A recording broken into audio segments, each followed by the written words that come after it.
Solo Leveling episode 4 just released, and what's in episode we got? The episode spanned across 5 chapters in Manhwa from chapter 13 to 17, and there was quite a lot of changes to be found. The first big difference is the clothes that Jin-Woo is wearing, which is black and grey-ish in the Manhwa compared to the anime's plainer blue, most likely to save time coloring the animation. The wolf went from Steel Fang Raikin to Steel Fang Lykin, the punch had more effects to it, and the inventory screen in the anime looks more realistic compared to the Manhwa.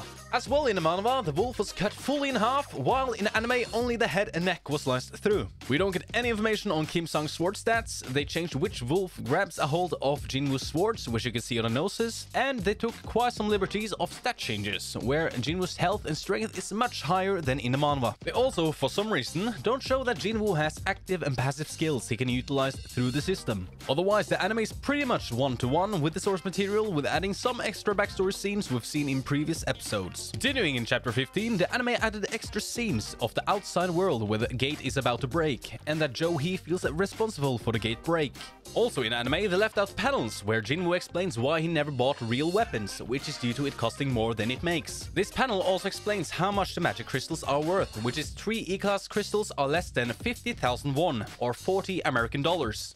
So yeah, he could be making more at KFC. The Hearthstone is green instead of the manhwa's blue. They excluded the monster's ambush on Jin-Woo and his explanation on how the enemies have game-like patterns, and some synonym changes in Rasaka's name. The manhwa was much clearer at showing Rasaka's dagger-like teeth. The anime added this underwater sequence that I personally really liked, and both added Choi and Jin-Woo flashback, where in the manhwa he was wearing a Ben 10 t-shirt. Otherwise, the fight was much the same, with some choreography changes. This epic moment's color was a tad different, with some extra scenes in the anime. The anime also decided to exclude this hospital scene, where the doctor and nurse asked about Jin-Woo's whereabouts, which in full honesty I did miss out on. However, both fights ended in, I guess, I became a little stronger scene, where the snake in the anime is proportionally larger than in the manhwa. The dagger Jin-Woo gets looks pretty much the same, including stats, but with way more detailed description in the manhwa. Same with Kosaka's weapon, but where I personally think the anime did a better job. When leaving the instant dungeon, the metro in the anime is much more detailed in the anime, which also looks better than the real-life one, which has these gates for some reason.